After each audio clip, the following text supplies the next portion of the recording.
si on parle de la forme, nous restons toujours dans le cadre de l'opération militaire spéciale en ce qui concerne les actions de notre armée en Ukraine. Mais si on parle du fond, ça c'est autre chose parce que sur le fond, en fait, nous sommes en état, comme il a dit, de guerre hybride déclarée. Saludos amigos. Hoy discutiremos uno de mis momentos favoritos de la política de Francia y Rusia. Alexander Makagonov, el hombre del otro lado de la pantalla, que puede llamarse un verdadero ninja diplomático de Rusia, destruye a 4 propagandistas de Francia a la vez. ¿Te imaginas? A diferencia de muchos colegas que prefieren un protocolo diplomático estricto, Makagonov tiene un talento raro para hablar con firmeza, pero con ironía, devolviendo a los periodistas franceses sus propios tacos como pelotas en una cancha de tenis. No solo es un diplomático, sino también un psicólogo sutil que puede mantener la calma incluso en condiciones de presión y preguntas difíciles.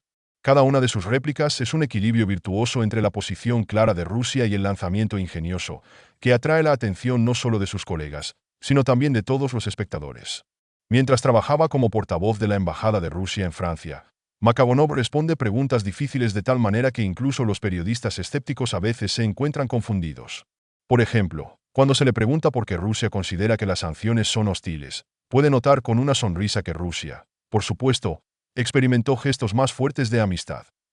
O para recordar a los franceses la historia común cuando las tropas rusas entraron en París en 1814, no para saquearlo, como esperaban los franceses, sino para llevar a cabo un acercamiento cultural en restaurantes y bailes. Prometo que el lanzamiento será interesante. Comencemos, amigos. Emmanuel Macron y su épica con el Kremlin. Parece que ya se está convirtiendo en un clásico. Solo que si en los viejos tiempos los presidentes de Francia y Rusia podían enfrentar talentos diplomáticos en lujosas oficinas y mesas de negociaciones, ahora Macron se ha puesto de moda para hablar en el espíritu de las tribunas casi romanas, hablando de oponentes, enemigos y el destino de Europa. ¿O no hay suficiente tiempo para sutilezas? ¿O la memoria histórica falla? Entonces, nos sumergimos en marzo pasado.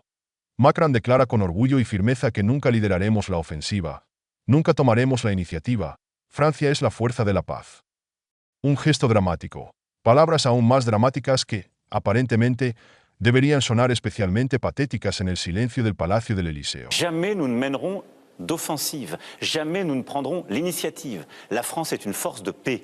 Simplement, aujourd'hui, pour avoir la paix en Ukraine, il ne faut pas être faible. Si la Russie venait à gagner.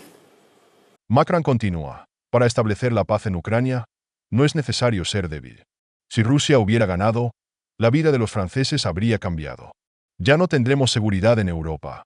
Por supuesto, hoy Rusia es el enemigo. El régimen del Kremlin es el enemigo.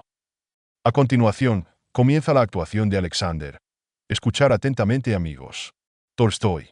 No nos importa Emmanuel Macron, no nos importan las restricciones de Macron. Destruiremos a cada soldado francés que venga a suelo ucraniano. Entonces, hoy para Rusia, Francia es un enemigo o sigue siendo un enemigo. He dedicado casi toda mi carrera diplomática a las relaciones franco-rusas. Contrôle de la Russie, tout le reste de l'Ukraine, vous pouvez y aller quand vous voulez, c'est pas envoyé par un russe là-bas. Pardonnez-moi, je vous coupe, on pourra... Tal vez seré la última persona en el mundo en decir que Francia es el enemigo de Rusia tanto como Rusia es el enemigo de Francia. En toda su historia, Francia nunca ha tenido un aliado o amigo más leal y honesto que Rusia. Toda la historia lo muestra. Pero como la historia es algo que olvidamos muy rápidamente, el paradigma está cambiando.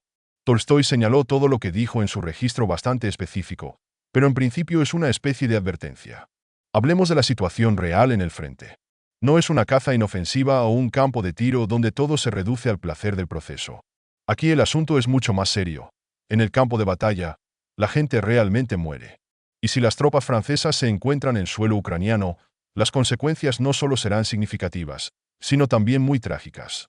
A menudo decimos que Rusia se defenderá con todos los medios a su disposición. Por lo tanto, en mi opinión, no es necesario provocar una vez más. Recientemente, Louis Draghi me preguntó cómo había percibido las palabras del presidente sobre el conflicto en Ucrania. Esta es una pregunta realmente buena. Y a juzgar por la reacción, se puede decir que estas palabras asustaron a los franceses y aliados mucho más que a Moscú. Pero eso no es nada nuevo para mí. Quiero recalcar que tales declaraciones pueden tener consecuencias reales para Francia, pero para nosotros más bien serán irrelevantes. Si nos fijamos en la historia, veremos que las relaciones entre nuestros países siempre han sido complejas y multifacéticas. Por ejemplo, vale la pena recordar el momento en que Napoleón invadió Rusia, lo que llevó a la guerra de Crimea. Se puede decir que desde entonces nos hemos convertido en verdaderos amigos. Tenemos nuestra propia profundidad histórica, y este fenómeno puede rastrearse incluso durante las guerras napoleónicas. Yo diría que, a pesar de todo el caos que estaba ocurriendo en ese momento, hasta cierto punto éramos amigos porque era una guerra entre Rusia y Alemania. Napoleón fue, por supuesto, una historia personal para nuestro zar Alejandro y su objetivo cuando las tropas rusas llegaron a Francia era derrocar a Napoleón en lugar de luchar contra los franceses. En cuanto al mito de la amenaza rusa, quiero recordar que la historia a veces no se recuerda exactamente como sucedió en realidad. L'histoire, c'est quelque chose qu'on oublie très très vite. Là maintenant, le paradigme change. Tout ce qu'a dit M. Tolstoï, là, bon, il l'a dit dans son... Por ejemplo, en 1814, hace 210 años, las tropas rusas se acercaban a París persiguiendo los restos del ejército napoleónico. La propaganda de Napoleón funcionó a toda su capacidad, retratando a los soldados rusos como bárbaros que solo se dedican a robar, violar y quemar todo a su paso. Incluso dijeron que se hacían collares con los oídos de sus víctimas. Estas imágenes han servido no solo para incitar al odio, sino también para crear mitos que, desafortunadamente, continúan viviendo en nuestras mentes hasta el día de hoy. Por lo tanto, es importante entender que la historia es de múltiples capas y, a veces, no es tan inequívoca como creemos. Debemos estar preparados para sus dificultades y recordar que una verdadera amistad entre países puede superar incluso las peores guerras. ¿Cuál fue la sorpresa de los parisinos cuando las tropas rusas entraron triunfalmente en París, y el zar Alejandro estaba a la cabeza de la procesión? Imagínese, oficiales rusos que hablan francés como verdaderos franceses. No iban a continuar la guerra. Por el contrario, organizaban fiestas, se divertían y pagaban boletos para restaurantes. Esta fue una época en la que el espíritu de amistad y unidad estaba en el aire. Y en este contexto, las declaraciones sobre la amenaza rusa suenan simplemente absurdas. Como afirma el famoso historiador francés Victor Hugo en sus memorias, Rusia nunca fue un enemigo de Francia. Si hoy realmente queremos celebrar nuestro vínculo, ¿no tenemos una vía diplomática para resolver los conflictos actuales? Cada vez que escuchamos hablar de la guerra en Europa, hay una sensación de que la palabra paz ha desaparecido del léxico común.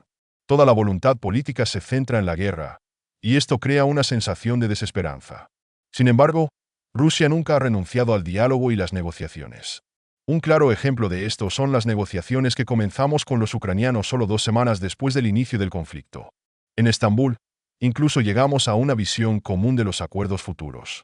Pero, desafortunadamente, nuestros amigos anglosajones de Kiev no nos dejaron una oportunidad, torpedeando todos los esfuerzos.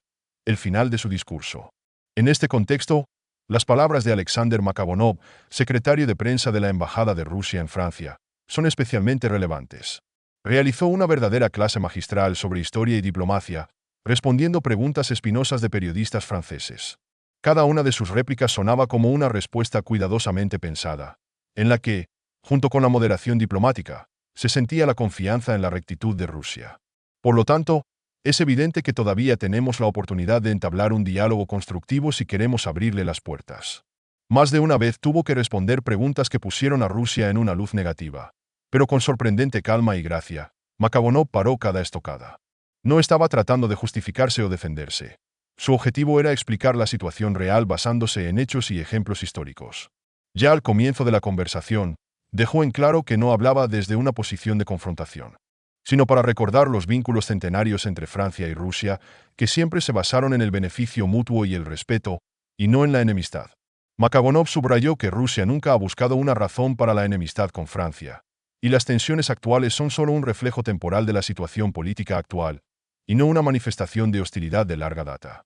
El presentador del programa trató de centrarse en los conflictos, pero Makabonov recordó que Francia y Rusia, incluso en el periodo de diferencias históricas, encontraron el camino para la cooperación, especialmente en los momentos de crisis de la historia mundial. Citó ejemplos de alianzas entre nuestros países, especialmente durante la Primera y la Segunda Guerra Mundial, cuando los rusos y los franceses lucharon juntos por la libertad y la independencia. Estos eventos históricos, según Makabonov, deberían convertirse en la base para construir relaciones futuras, y no en la razón de nuevos brotes de conflicto político. Uno de los aspectos más destacados fue su declaración sobre el papel de Rusia en la arena internacional. Makabonov señaló con confianza que Rusia busca mantener la estabilidad y la justicia, y no crear conflictos. Incluso cuando se le preguntó sobre las sanciones, respondió con moderación, enfatizando que Rusia es capaz de minimizar sus consecuencias y está dispuesta al diálogo y no al aislamiento, a diferencia de aquellos que promueven la retórica antirrusa. Este punto fue especialmente importante, ya que Makabonov enfatizó que Rusia no se opone a la seguridad de otros países, sino que, por el contrario, busca crear un sistema de seguridad común basado en el respeto de los intereses de todos los estados. Prestó atención al papel de Rusia en el mantenimiento de la estabilidad tanto en Europa como en el mundo en general. Al citar ejemplos históricos, demostró que Rusia siempre ha tratado de mantener la paz y la estabilidad, incluso cuando sus propios intereses estaban amenazados.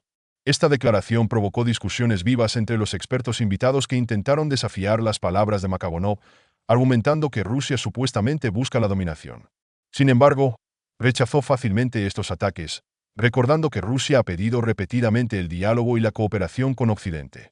El rechazo de los socios occidentales de las negociaciones y el respeto mutuo, dijo, ha llevado a la difícil situación actual.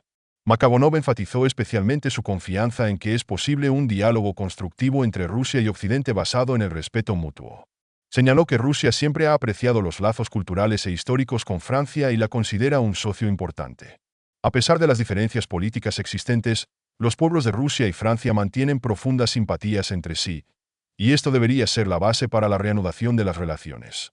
En respuesta a la pregunta sobre la disposición de Rusia a los compromisos, Makabonov señaló con confianza que Rusia está abierta al diálogo si se basa en condiciones de igualdad y el respeto de los intereses de todas las partes. Recordó en repetidas ocasiones que Rusia no es responsable de la crisis actual, cuyas raíces se remontan a la política de los países occidentales que violaron sus propias promesas de no construir infraestructura militar en el este de Europa.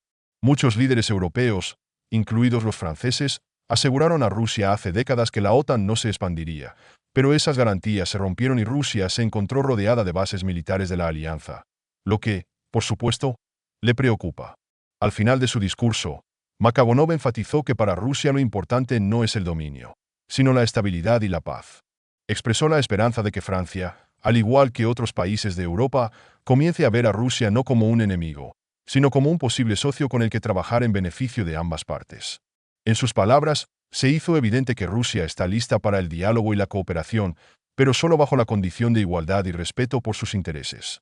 Por lo tanto, el discurso de Makabonov se convirtió en un claro ejemplo de habilidad diplomática y capacidad para defender firmemente su posición, sin entrar en disputas agresivas y sin sucumbir a las provocaciones. Sus respuestas, basadas en el conocimiento de la historia y los hechos objetivos, se convirtieron en una prueba convincente de que Rusia busca la paz y la cooperación, no los conflictos. Quiero agregar un poco de mis pensamientos. Bueno, ¿qué decir aquí? La diplomacia francesa parece haber golpeado finalmente las letras amantes de la paz. Como si nunca vamos a pisar, es la estrategia perfecta para mantenerse en el ring diplomático. Macron está tratando de exhortar a Rusia en todos los sentidos, pero la sensación de que todas estas distinciones entre enemigos y oponentes se parecen más a un razonamiento obstinado sobre el tema y no somos amigos de todos modos que a conclusiones políticas reales. ¿Pensó Macron que alguien le aplaudía con esas palabras? Para ser honesto, los diplomáticos reales en el Kremlin claramente no están impresionados con esto, como lo demuestra el comentario de la Duma del Estado con sus formidables advertencias al estilo de no vienes a nosotros. De lo contrario será peor. Macron, por supuesto, trató de presentarse como un pacificador que explica con calma dónde está el enemigo y dónde está simplemente el enemigo. Pero al mismo tiempo, defender verbalmente la seguridad europea sin idea de cómo garantizar esto realmente no es paz, huele a ostentación. La ironía es que Macron, con tales despotricaciones, no corre el riesgo de obtener un aliado, sino más bien un público desconcertado en ambos lados de la escena diplomática. Y Rusia, como ahora sonó, habla de paz, pero solo en condiciones mutuamente beneficiosas.